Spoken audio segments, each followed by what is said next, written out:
Bonjour à toutes et tous. Alors, l'exercice de passer après les uns les autres est pas toujours simple. Last but not Oui, on va essayer d'être synthétique et puis d'embrasser le plus rapidement possible. Il y a beaucoup de slides, donc j'en zapperai peut-être quelques-uns ou quelques-unes. L'ère actuelle qui est effectivement une ère marquée à la fois par un hyperchoix, on l'a vu, c'est suivant les uns le hub, la convergence, le fait que tous les terminaux aujourd'hui sont en capacité de stocker du contenu, de le diffuser, d'être potentiellement des émetteurs et des médias. Et on va avoir une première partition du monde dans cet environnement digital, ceux qui sont connectables à Internet, ceux qui ne le sont pas. Et on voit bien qu'aujourd'hui, dans notre quotidien, au boulot comme à la maison ou dans la rue, eh bien, il y aura les voitures communicantes et celles qui ne le sont pas, les téléviseurs communicants, ceux qui ne le sont pas, etc., etc. Ça va être une fracture assez réelle sur la capacité que l'on va avoir à piloter notre vie tout court. L'autre élément qui nous semble important, c'est la turbulence, qui est devenue normative. On est dans une ère de chaos et de rupture permanente. Et c'est vrai que la courbe à laquelle on est le plus souvent confronté, c'est celle-là. C'est cette courbe exponentielle qui résume un peu ce monde un peu fou, accéléré. Je vous ai pris les grandes tendances technologiques des 50 ou 60 dernières années. À chaque fois, c'est 10 fois plus de devices, des interfaces toujours plus condensées, plus tactiles ou plus intuitives, des services eux aussi en augmentation, et bien sûr avec un prix qui tombe entre le mainframe, les gros ordinateurs des années 60, jusqu'à l'Internet mobile avec 10 milliards d'unités attendu en 2015. Même courbe pour les jeux en réseau, même courbe pour l'adoption des technologies, même rupture sur les parts de marché. Là, je vous ai mis les parts de marché mobiles. Entre avril 2008 et février 2010, on avait deux acteurs, Apple, Google, qui avaient 6% de parts de marché. En 2 ans, ils ont pris 80% de parts de marché en usage. Ce n'est pas en terminaux, c'est vraiment l'usage réel sur les smartphones aux US, avec BlackBerry, Microsoft quasiment dans les cordes. Microsoft a jeté à la poubelle un produit qu'il avait lancé 4 mois avant qui était Keen. Il va essayer de revenir avec Windows 7, ça va être compliqué. BlackBerry va essayer aussi en comptant d'abord sur sa clientèle entreprise et sur le BBM chez les ados, mais enfin ça va être compliqué. Pour les médias, pareil, quelques éléments. Alors, est-ce que la presse est en déclin, voire en décès avancé? Non, contrairement à ce que l'on pourrait penser aux US avec TV Guide, qui est cette charmante Eva Longoria. Ça a été vendu moins cher qu'un numéro unitaire hebdo. Donc moins de 1 $, c'est le groupe entier qui a été bazardé. Et le Rocky Mountain fait partie des canards qui ont fermé leurs portes. Il y a quasiment 20 000 postes de journalistes qui sont tombés, avec le slide d'une étude de Morgan Stanley qui résume la sinistrose qui a agité ce secteur depuis 2 ans, 2010 ayant marqué quelques lueurs d'espoir. Vous avez les dates de naissance et le taux de pénétration. Entre les années 1900 et les années 1980, un lecteur de la presse payante meurt, il n'est pas remplacé. C'est le constat clinique, froid. Heureusement, il y a des groupes qui l'ont anticipé. Le cas du Figaro est assez exemplaire, je le dis sans lèche. Je le dis sans flaccornerie, un parce que whisky c'est vrai pour, que faire 20% ou 22% de son chiffre d'affaires sur le digital, c'est une performance spectaculaire. Et il y a beaucoup de groupes de presse qui aimeraient avoir le même track record. Il y en a dans d'autres continents, en Australie, Nouvelle-Zélande. Le groupe Fairfax est aussi un groupe qui a un vrai moteur digital. Beaucoup, malheureusement, sont en situation compliquée. Alors bien sûr, tous les groupes de presse au niveau international ont essayé depuis des années de piloter dans les labos des protos, comme celui-ci, par le groupe Bonnier, en se disant un jour ou l'autre, ça sera numérique et tout sera plus simple. Et puis, alléluia, le livre de Jobs est arrivé. Et c'est vrai que Hope, Hype and iPad, avec la plus grande campagne gratuite de l'histoire, donc ce qui plonge toutes les agences médias dans le doute le plus absolu, parce que là, ça n'a vraiment pas coûté cher, et avec évidemment une excitation. La dernière fois qu'il y avait autant d'excitation sur une tablette, il y avait des commandements écrits dessus. Donc ça, c'était effectivement la citation du Wall Street Journal qui résume le délire collectif que l'on a vécu, avec certes des belles ventes, et puis à l'IFA la semaine dernière, 37 projets de tablettes d'ici la fin de l'année dans les bacs. 37, c'est pas 4-5, le Strike et d'autres. Il y aura une quarantaine de tablettes sur le marché, avec évidemment des prix qui vont aller de quelques dizaines d'euros à un peu plus cher. Ça aura un impact sur l'industrie du print, même si le modèle aujourd'hui n'est pas équivalent au modèle précédent. Même rupture technologique sur la télé, la fragmentation est passée par là.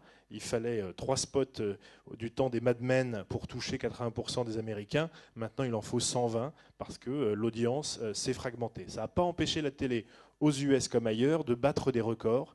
L'an dernier, c'était le record d'X Factor en Angleterre avec 10 millions de votes et 20 millions de téléspectateurs. Record du Super Bowl, 106 millions de téléspectateurs cette année. Mais voilà, la télé aussi arrive à un moment un peu clé de son histoire. Et comme la tablette pour le print, la télé connectée va être, me semble-t-il, un élément de rupture de la manière dont on distribue et dont on regarde des contenus aujourd'hui. On prédit que 90% des postes de télé en 2013-2014 auront cette fonctionnalité. Est-ce qu'elle sera activée ?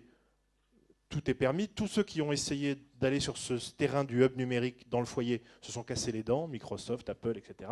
Et puis effectivement, les Skype avec des caméras sur sa télé pour pouvoir converser. Et évidemment, Google TV, ça a été l'annonce du printemps, annonce qui fait un tout petit peu réfléchir quand on voit les gens autour de la table. On a 30 millions de foyers américains aujourd'hui qui sont en capacité de bénéficier de ce service Google TV. On a donc Monsieur Best Buy, qui est dans son magasin, comme Darty, Dish Network, à qui est venu s'adjoindre DirecTV pour faire ses 30 millions de foyers américains, Monsieur Logitech et Monsieur Sony qui amènent le matos, et puis Monsieur Intel qui amène la puissance. Tout ça pour transformer votre télé en véritable ordinateur. Parce que jusqu'à présent, toutes les expériences d'Internet sur la télé ont capoté. C'était un Internet contraint, un Internet un petit peu unijambiste ou manchot. En tout cas, ce n'était pas le vrai Internet que les internautes ont l'habitude de plébisciter. Et c'est vrai que Google TV arrive aux États-Unis à cet automne avec des fonctionnalités qui permettront effectivement de passer moins de temps à chercher ces programmes, plus de temps à les voir. Il y aura bien sûr du YouTube en HD, il y aura des fonctions d'enregistrement, il y aura surtout une désintermédiation potentielle des bouquets qui n'est pas sans conséquence sur l'écosystème télé, qui est quand même le principal écosystème aujourd'hui en termes de contenu d'Hollywood. Et c'est vrai que, comme le disait Sébastien tout à l'heure, Google est très ouvert, surtout quand il s'agit de prendre des parts de marché. Et donc, tous ces logiciels seront mis à disposition de la communauté des développeurs. On peut donc imaginer, comme sur nos smartphones, on a des tas de petites applications, des apps qu'on achète ou qu'on a gratuitement, on va avoir des télé-apps qui vont pousser comme des champignons dans les prochaines années. Je termine par 5 risques. Le premier, ou 5 challenges. Le premier, c'est cette économie de la place de marché qui va s'imposer dans le monde des médias et de la pub. Soyez-en persuadés. Cet algorithme magique qui a fait la fortune de Google, eh bien Google va évidemment utiliser son logiciel qu'il met gracieusement à la disposition des constructeurs, c'est Android, dans le mobile, ça sera Android dans les télés, pour pouvoir derrière vendre du lien sponsorisé et du contact ciblé. Ça, c'est le monde digital aujourd'hui, pour vous dire qu'on est assez loin effectivement de la réclame, que c'est compliqué, touffu, même le hub management, on a du mal à le retrouver, c'est vous dire. Et pourtant, c'est cette réalité qui a verrouillé notre espace numérique. On a 3 gros verrous. Google, verrou sur la recherche. Facebook, verrou du monde social. Et Apple, verrou sur les contenus. Et c'est vrai qu'on est aujourd'hui dans cet univers un peu particulier où ce soft power des grands groupes de high-tech américaines prennent des parts de marché de façon spectaculaire. Avec l'iPad, Apple en quelques mois a pris quasiment un quart du marché des livres, alors que jusqu'à présent c'était le monopole d'Amazon, et a 150 millions de numéros de carte bleue pour pouvoir encore asseoir son pouvoir de vente et évidemment de vente groupée. Et puis cet univers numérique qui est verrouillé, qu'il s'agisse de contenu, de photos, de vidéos, de musique, avec toujours les mêmes acteurs. Et puis quand on a des acteurs nouveaux qui naissent, je pense à Pandora, qui est un acteur dans le monde de la radio aux États-Unis, radio en streaming, un peu à la Spotify ou à la Deezer, on a là aussi tout de suite un acteur comme Apple qui s'empare de son inventaire publicitaire. La deuxième tendance, c'est la globalisation. Le vrai combat de l'Internet et de la connexion se joue ailleurs. Il se joue dans les fameux pays BRIC, la Chine, le Brésil, l'Inde, la Russie, avec des nouveaux acteurs qui eux aussi ont la prétention de jouer une part du jeu qu'il s'agisse dans le Middle East du groupe Rotana, qu'il s'agisse de Easun en Chine et à Hong Kong, ou encore du groupe Reliance, qui est un très grand player indien. Reliance, c'est 100 millions d'abonnés, avec 450 000 points d'accès Internet en Inde. C'est 25% de la production cinéma de Bollywood. C'est 20 télés, 45 radios, des complexes de cinéma. Et c'est quand même le propriétaire de DreamWorks. Ils ont racheté DreamWorks pour 600 millions de dollars et ont investi autant dans les boîtes de prod de messieurs Brad, George, Tom et Jim. Donc ils ont des ambitions dans le contenu et ils ont eux aussi envie d'être autour de la table. Et puis on termine par le mobile. Tout à l'heure, on parlait de 2012. On est sur ces chiffres en 2014, point d'inflexion où le mobile sera le premier point d'accès à Internet devant le monde des ordinateurs et des PC, avec évidemment un grand gagnant pour l'instant, hein, Apple, qui fait plus à lui tout seul que toute l'industrie en termes de profit. Il n'y a qu'à voir les courbes de Nokia, qui a toujours 35% de part de marché, et les courbes boussières d'Apple, il n'y a pas photo. Ça, c'est sur la pub, après 3 mois, puisque Apple a lancé sa régie publicitaire au 1er juillet, eh bien, Apple pèse autant que Google sur le monde mobile. C'est vous dire si ça va vite et si les prétentions sont importantes. Le mobile, c'est aussi un effet amplificateur des réseaux sociaux. La première appli sur le mobile, c'est Facebook. Et à l'exemple du Facebook japonais Mixi, qui était, je dirais, consulté majoritairement sur le web en 2006 et qui est de très loin consulté sur le mobile aujourd'hui, on va avoir eh bien, les leaders du web qui vont devenir leaders du mobile.